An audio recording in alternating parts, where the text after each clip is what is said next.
Hi everyone!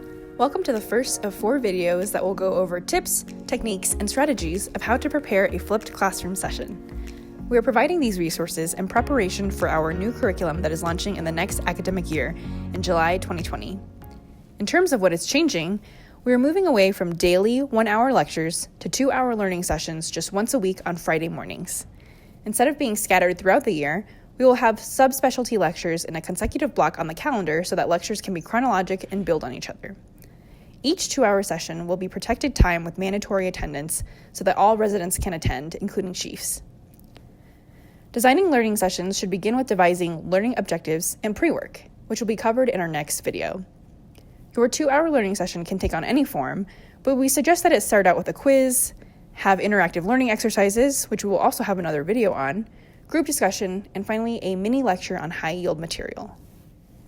In this diagram, everything in green takes place before the 2-hour learning session in preparation for the learning session, and everything in blue is the session itself. So for this video, we also asked some Moran faculty and fellows how they are already employing some flipped classroom techniques.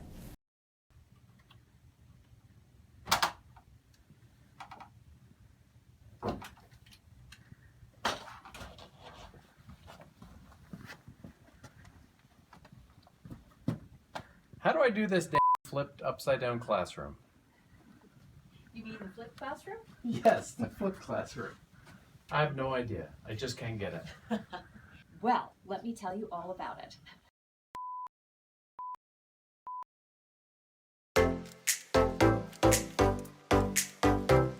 When I do my pathology lectures to the residents, it's not a traditional lecture per se. What we like to do is present some gross pathology pictures or gross specimens followed by microscopic specimens, and then we go around the room and have the resident describe what they're seeing, describe the differential diagnosis, and then discuss the pathology.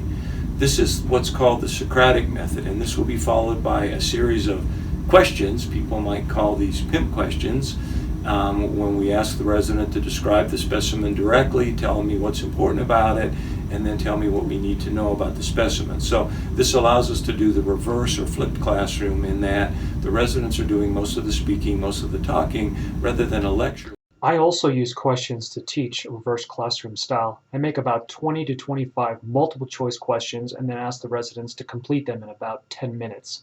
They usually divide into 2 groups or do them individually. We then talk about those answers and use each question as a launching board to talk about a topic in detail. In addition, we also go over the incorrect answers and see how we could make those answers correct. Other lecturers, like Dr. Zog, have also used a quiz or worksheet to guide the learning session and encourage interaction by going around the room and asking each resident to explain their thought process and answers to their quizzes. Let's find out from other faculty and fellows how they use technology and other learning activities for their flipped classroom. I asked the residents to read the BCSC chapter on diabetic retinopathy as well as the slides that Dr. Teskey had used to teach the topic in recent years. A few days before the lecture, I sent out slides with images of 10 cases of diabetic retinopathy. During our in-person session, we played a game, Who Wants to Be a Millionaire?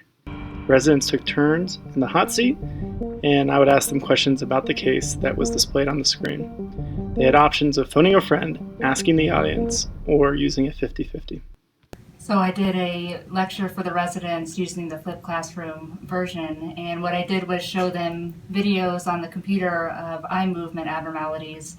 And what we did was use the technique of poll everywhere, where they text in their response, such as what they thought the diagnosis was. And then it shows up here on the screen, so it encourages audience participation in that way. One of the ways in which I've tried to use the flipped classroom model is case-based teaching. We tried this with esotropias, where I would have strabismus measurements, and then the residents would ask for the refraction, the response to the glasses, and based on those responses would work through a differential to get to the answer. It was effective in helping them think clinically, which is going from signs and symptoms to a differential to a diagnosis, rather than starting with a diagnosis and just talking about its signs and symptoms. In summary, faculty and fellows are already using techniques such as the Socratic method, audience response systems, games like Who Wants to Be a Millionaire, as well as Jeopardy!, quiz and worksheets, as well as role-playing to not only enhance their lectures, but also provide structure around active learning. The motivation behind these changes is so that face-to-face time between residents and faculty is now spent more on higher-order learning, clinical nuances, and diagnostic pearls rather than pure didactics. And as always, if you have any questions, please feel free to reach out to anyone on the MOL committee. Thanks for listening, and we hope that you stay tuned for the rest of our videos.